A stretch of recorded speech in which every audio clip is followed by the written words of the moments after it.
Hello, welcome to प्रथम आयस। तो आज है 20 नवंबर और हम देखने वाले हैं आज की कुछ important current affairs the Hindu से। तो देखिए, वक्फ एक्ट जो 1995 में आया था, प्लेस ऑफ वर्शिप एक्ट, ये स्पेशल प्रोविज़न 1991 में आया था। और अभी जो ज्ञानवापी मॉस्क वाली डिस्प्यूट चल रही है, तो उसी में जो है ना, अभी जितने भी वहाँ के लोकल कोर्ट है, उनकी रूलिंग इन्हीं दोनों एक्ट के अंतर्गत आती है। ठीक है। फिर जो हमारे लॉ मिनिस्टर हैं वो खूब क्रिटिसाइज़ कर रहे हैं आपको, एनजेएसी का गठन नहीं हो रहा है। तो सुप्रीम कोर्ट को अभी कॉलेजियम सिस्टम पे खूब आराम से जो बोल रहे हैं, क्रिटिसिज्म चल रहा है, एकदम बाल पलटवार चल रहा है। लेकिन सुप्रीम कोर्ट की अच्छी बात यह है कि उन्होंने फिर से इस पार्टिकुलर केस को, जब 2015 में एनजेएसी को वो खारिज कर दिए, उसको फिर से एक तरीके से बोल रहे हैं इस पर सुनवाई करने। और देखिएगा कि एक्चुअली एनजेएसी का कितना इंपॉर्टेंट रोल है। इस पे केस फिर से सुनवाई करने के लिए तैयार हो चुका है आपको सुप्रीम कोर्ट। ठीक है। जो हमारे चीफ जस्टिस है उनके नेतृत्व में, चंद्रचूड़ साहब के नेतृत्व में। तो national judicial appointment commission, supreme court जो है ना, इसको स्ट्रक डाउन कर दिए थे 2015 में, मैंने आपको ऑलरेडी बता दिया। और इस पार्टिकुलर कमीशन का गठन 98th कॉन्स्टिट्यूशनल जो अमेंडमेंट था उसके तहत लाया गया था। ठीक है, इंट्रोड्यूस किया गया था एनजेएसी को। कॉलेजियम सिस्टम जो है वो जुडिशियल अपॉइंटमेंट एक तरीके से करता है, कहाँ पे? केवल तो सुप्रीम कोर्ट और हाई कोर्ट में जजेस के लिए। ठीक है। और मतलब एक तरीके से हमारे जो लॉ मिनिस्टर है किरेन रिजिजू साहब, वो इतना क्रिटिसाइज कर रहे हैं, बोलते हैं कि भाई हमारी पूरे दुनिया में भारत में एक ऐसा अजूबा कोर्ट है जो अपने भाई की नियुक्ति जज बनाता है। मतलब ठीक है, क्योंकि जज को ही जज नियुक्त करते हैं यहाँ पे। तो बहुत एकदम टसल चल रही है अभी। रिसेंटली यूपी ने जो है ना, एक तरीके से नया आईटी इंफॉर्मेशन टेक्नोलॉजी पॉलिसी लाया। ठीक है। ला गणेशन, ये outgoing governor of West Bengal है। ये एक्चुअली में जो है ना, जब धनखड़ साहब वाइस प्रेसिडेंट बन गए थे, तो इनको एक तरीके से टेम्पररी गवर्नर बनाया गया था। और ये एक्चुअली में गवर्नर थे मणिपुर के। तो इनके जगह अब जो है परमानेंटली एक तरीके से बोल सकते हैं बंगाल के गवर्नर सीवी आनंदा बोस जी को बनाया गया। ठीक है। अगर आप देखोगे तो कराईकल पोर्ट ये तमिलनाडु में है। मुल्ला पेरियार डैम तमिलनाडु और केरला के बीच में डिस्प्यूट चल रहा है। और ये एक्चुअली में अगर आप देखोगे तो ये केरला के इडुक्की डिस्ट्रिक्ट में है, पेरियार रिवर पे। ठीक है। यहाँ पे देखिएगा तो ये जो डैम है ना, ये मशूनरी ग्रेविटी डैम है। और इसको 1887 से लेकर के 1895 के बीच में जॉन पेनिक्रुक थे, उन्होंने बनाया था। ये नेशनल डैम सेफ्टी अथॉरिटी जब तक बनेगा नहीं तब तक बोल सकते हैं ये एक्चुअली में एक पार्टिकुलर टेम्पररी कमीशन के अंतर्गत ही काम करता है, ऐसा सुप्रीम कोर्ट का कहना था। 1959 में इसको एक तरीके से बोल सकते हैं तमिलनाडु के यू नो अंतर्गत दे दिया, क्योंकि 1956 में केरला का फॉर्मेशन हुआ। और तब से जो है ना, एक तरीके से आप बोल सकते हैं तमिलनाडु ने 1959 से यहाँ पे पावर जनरेशन स्टार्ट कर लिया है, क्योंकि 1956 में केरला यहाँ से अलग हो गया था। ठीक है। अच्छा, ये जो मुल्ला पेरियार डैम है, इसको स्टेट का जो केरला का इरिगेशन एक्ट 2003 है उसके अंतर्गत इसे इंडेंजर्ड डैम घोषित कर दिया है, क्योंकि यहाँ पे दोनों की डिस्प्यूट चलती रहती है। तमिलनाडु चाहता है कि इसके लेवल को, इस डैम के लेवल को बढ़ाया जाए, लेकिन केरला क्या होता है कि बहुत ज़्यादा कंसर्न होता है बाढ़ उठ के कारण से। ठीक है। और बहुत पुराना भी है इस चीज़ सब के कारण से। एक और चीज़ है, पेरियार रिवर को केरला का लाइफ लाइन कहते हैं। ठीक है।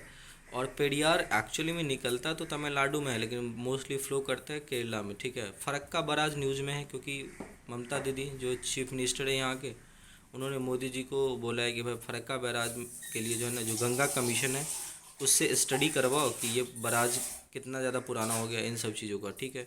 तो ये जो है एक्चुअली गंगा रिवर पे है वेस्ट बंगाल में, और northern most point of Ganga delta है। ठीक है। 1996 में एक ट्रीटी हुई थी इंडिया और बांग्लादेश के बीच में, तो उस पार्टिकुलर ट्रीटी के अंतर्गत 50-50% पानी फरक्का बराज से इंडिया और बांग्लादेश को मिलता है। ठीक है। एक है हेसार घटा लेक। ठीक है, हेसार घटा लेक, और ये एक मैनमेड रिजर्वायर है। और इसको 1894 में बनाया गया था, और बेंगलुरु को पानी दिया जाता है इस पार्टिकुलर लेक से। ठीक है। अभी देखा गया है कि ये पूरा फुल हो गया है, मतलब बारिश सीज़न से पहले ही। तो अच्छी न्यूज़ है, क्योंकि बेंगलुरु में पानी की किल्लत जो होती रहती थी उससे कहीं ना कहीं निपटने में। तो हिसार घट्टा लेक कहाँ पे है?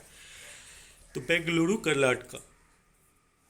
एक वर्ड है यहाँ पे, दैट इज CTX, सेरे सेरेब्रो टेंडिनस जेनोथोमेट्रोसिस, ये एक्चुअली एक बीमारी है जो lipid storage disease characterized by infantile onset of diarrhoea. ठीक है, बच्चों में जो एक तरीके से बोल सकते हैं बचपन से जो डायरिया हो जाती है। ठीक है, उसके बाद चाइल्डहुड ऑनसेट ऑफ कैटरैक्ट, आँख में देखने की समस्या बचपन से। Adolescent to adult onset of progressive neurologic dysfunctions, कुछ ऐसे न्यूरोलॉजिक डिसफंक्शंस है। ये सारी चीज़ें जो है ना अभी हाल ही में देखा गया कि इसको अच्छे तरीके से प्रिसिशन मेडिसिन के द्वारा इसको ठीक किया गया है। हालांकि अगर मैं आपको बता दूं तो CTX का कोई क्योर नहीं है, केवल आप इसको जो है ना दवा से या तो स्टॉप कर सकते हो या इसके ग्रोथ को रोक सकते हो। और इंडिया में अभी तक इतना बड़ा देश में केवल 4 केस हुआ है, तो आप इमेजिन कर सकते हो कि ये जो है ना कितनी रेयर डिजीज़ होती है। ठीक है, केवल 4 लोगों को अभी तक हुआ है पूरे देश में। ठीक है, तो बच्चों में ही होता है और ये ज़्यादातर जन्म से ही होता है। ठीक है, मैगरब रीजन जो है ना आपको नॉर्थ अफ्रीका में है। उसके बाद कॉलेजियन इंट्रोड्यूस्ड किया गया था 1993 में थ्रू 9 जज के बेंच थे। G20 के सिरपा अमिताभ कांत थे। ठीक है, 100 और एक होता है वाइस जिसको 100 सिरपा बोल सकते हो, ये अभय ठाकुर थे इंडिया की तरफ से। ठीक है, G20 अभी इंडोनेशिया में हुआ है 2022 का। उसके बाद आपको आर्मी के जो फर्स्ट LCH है, that is light combat helicopter squadron, अब उसको यू नो मिसामम जगह है असम में, वहाँ पे लाया गया है। और आर्मी की जो एक तरीके से बोल सकते हैं फर्स्ट एयरफोर्स के, ठीक है, एयरफोर्स के जो first light combat helicopter squadron है वो आपका जोधपुर में है, याद रखिएगा। और आर्मी में 5 की संख्या में जो LCH होते हैं, लाइट जो आपका कॉम्बैट हेलीकॉप्टर है, उसको एक स्क्वाड्रन बोलते हैं। एक स्क्वाड्रन में टोटल 5 हेलीकॉप्टर होते हैं। और ये फर्स्ट इंडिजिनस जो है ना आप एक तरीके से designed and develop attack helicopter है। और साथ साथ ये फर्स्ट डेडिकेटेड अटैक हेलीकॉप्टर भी है। ठीक है, तो आप याद रखिएगा इसको। ठीक है, एयरफोर्स का स्क्वाड्रन कहाँ पे? फर्स्ट जोधपुर में। राहाइनो के बारे में जो बताया गया है कि उसकी जो थ्रेट है मेन, ठीक है, वो अभी हाल ही में कॉन्फ्रेंस ऑफ पार्टी हुआ है किस चीज़ का? साइट्स का, that is conservation on international trade and endangered species on wild flora and fauna. ठीक है, तो इसमें बताया गया है कि राहाइनोज, अब 12 सिंगे जो होते हैं, गैंडा जो है आपको पता है काजीरंगा नेशनल पार्क में वर्ल्ड के 3/4 ज़्यादा जो है राइनोज वो काजीरंगा नेशनल पार्क में। तो बोला गया है कि उनको जो है ना अब अजीब तरीके से स्मगलिंग किया जाता है। पहले बड़ी भारी संख्या में स्मगलिंग किया जाता था, अब बैग में बंद करके उनके टक्स सबको ले जाया जाता है। तो ये बहुत ही आप बोल सकते हैं एक अजीब सी चिंता की बात है। ठीक है, और ये एक्चुअली में जो स्टडी वो WWF world wild life fauna जो है ना वो आप किसके साथ मिल करके, तो वाइल्ड लाइफ जस्टिस कमीशन के साथ मिल करके तैयार किया था। और ये रिपोर्ट एक डेकेटल रिपोर्ट थी, 2012 से लेकर के 2022 तक एकदम इसको देखा गया। रिपोर्ट में अगर आप बात करोगे तो ऐसा माना गया कि मोर देन जो आपका 5 जो राइनोज है एक तरीके से आप बोल सकते हो, ठीक है, वो सीज किया गया आपको। उसके साथ जो है ना कोई भी शिपमेंट था उसमें जो है ना वेट इंक्रीज कर रहा है धीरे धीरे। और देखा जा रहा है कि हालांकि अगर आप नंबर ऑफ़ पोचिंग देखोगे ना तो नंबर ऑफ़ पोचिंग कम हो गया है, मतलब लोग अब एबडक्शन कम करने लगे राइनोज का, लेकिन जो एक्चुअली वेट हो रहा है ना शिपमेंट का वो धीरे धीरे फ्लक्चुएट बढ़ता जा रहा है। अगर आप मेन ट्रैफिकिंग रूट देखोगे तो ये साउथ अफ्रीका, मोजाम्बिक, उसके बाद आपको Malaysia, Hong Kong, even China, western China, इन सब कंट्रियों में आराम से जाने लगा। ठीक है, जो हांगकांग का स्पेशल जोन है, काजीरंगा नेशनल पार्क आपको पता है आसाम में है। ठीक है, उसके बाद जो यहाँ पे इम्पोर्टेंट क्या है कि जो यूरोपीय यूनियन जो है ना आपको इनमें आपको पता है कि अब ब्रिटेन नहीं है, तो ब्रिटेन के जो अभी प्राइम मिनिस्टर बने हैं ऋषि सुनक जी, उन्होंने consolidation package of tax hike and spending cut लाया है 55 यूरो बिलियन का। और ये एक्चुअली में काउंटर किया जाएगा, इसमें 2 तरीके को, एक तो टैक्स कट किया जाएगा और दूसरी जो एम्प्लॉयमेंट है उसको जनरेट करने में मार्केट में पंपिंग किया जाएगा। और जो मिनी बजट लाए थे इससे पहले लीज ट्रस्ट लाए थे, याद रखिएगा। संध्या देवाथन जी को फेसबुक, जो अभी मेटा नाम है, उन्होंने अपॉइंट किया है इंडिया का हेड। और आसियान जो है ना, एक तरीके से आसियान एयर गन चैम्पियनशिप ओदेगू में हुआ है, साउथ कोरिया में, ठीक है। यहाँ पे इंडिया ने अच्छा परफॉर्मेंस किया है। पंजाब ओल्ड पेंशन स्कीम को ऑप्ट करने वाला तीसरा स्टेट बन गया है। और इससे पहले आपको राजस्थान और छत्तीसगढ़ ने किया था दूसरा, ठीक है। और ये जो एनपीएस है इसको 2004 में यहाँ पे लागू किया गया था। 2003 में पहले ओपीएस जो ओल्ड पेंशन स्कीम है उससे पंजाब हट गया था और फिर से 2022 में जुड़ा है, ठीक है। दानियू पोलो एयरपोर्ट, ये आपको ईटानगर में अभी प्रधानमंत्री मोदी जी ने इनॉग्रेशन किया है, तो याद रखिएगा दोनियो पोलो एयरपोर्ट, ये अरुणाचल में है। और साथ ही साथ 600 मेगावाट का जो कामेंग हाइड्रो पावर प्रोजेक्ट है, ये लार्जेस्ट हाइड्रो पावर प्रोजेक्ट है, प्लांट है वो नॉर्थ ईस्ट का, तो इसको भी अरुणाचल प्रदेश में हाल ही में इसको इनॉग्रेट किया गया। इसरो का स्पेसपोर्ट, जहाँ पे हम रॉकेट लॉन्च करते हैं उसे स्पेसपोर्ट बोलते हैं, तो ये श्रीहरिकोटा आंध्र प्रदेश में है।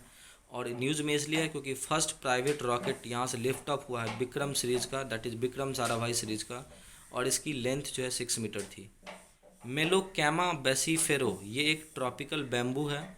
और न्यूज़ में इसलिए है कि इस पर मैं एक सेपरेट वीडियो लाऊंगा। और न्यूज़ में इसलिए है क्योंकि यहाँ पे जो बोला जाता है ना, एक पार्टिकुलर मौतामी सीजन होता है जिसमें बोला जाता था कि यहाँ पे बम्बू मीठा हो जाता है, तो कुछ कारण से होता था, लेकिन नहीं, यहाँ पे देखा गया कि इसमें शुगर की कंटेंट ज़्यादा है। तो बस आप याद रखिएगा ये एक टाइप ऑफ बम्बू है, मेलोकामा बेसीफेरा, ठीक है। ये एक ट्रॉपिकल बम्बू है।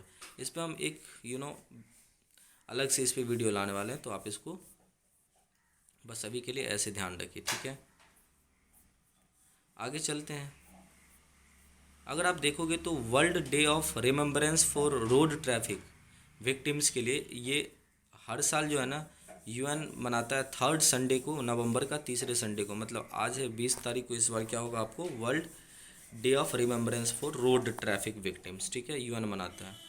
और यूएन का डेटा बताता है कि पूरे दुनिया में 13 लाख लोग जो है ना एक्सीडेंट से, रोड एक्सीडेंट से मरता है। और इसमें सबसे ज़्यादा इंडिया में मरता है 1.5 लाख के आसपास, और ज़्यादातर यूथ होते हैं, ठीक है, 18 से लेकर के 30 साल के आसपास। अभी आपको पता है कि बहुत सारे अपोजिशन स्टेट हैं रूलिंग गवर्नमेंट से अपोजिशन में, और साथ साथ जो वहाँ की गवर्नर है उन दोनों के बीच में खूब टसल चल रहा है। तो आर्टिकल 153, ये governor for each of state, ऐसा व्याख्या किया गया है कि हर एक स्टेट के लिए गवर्नर होंगी।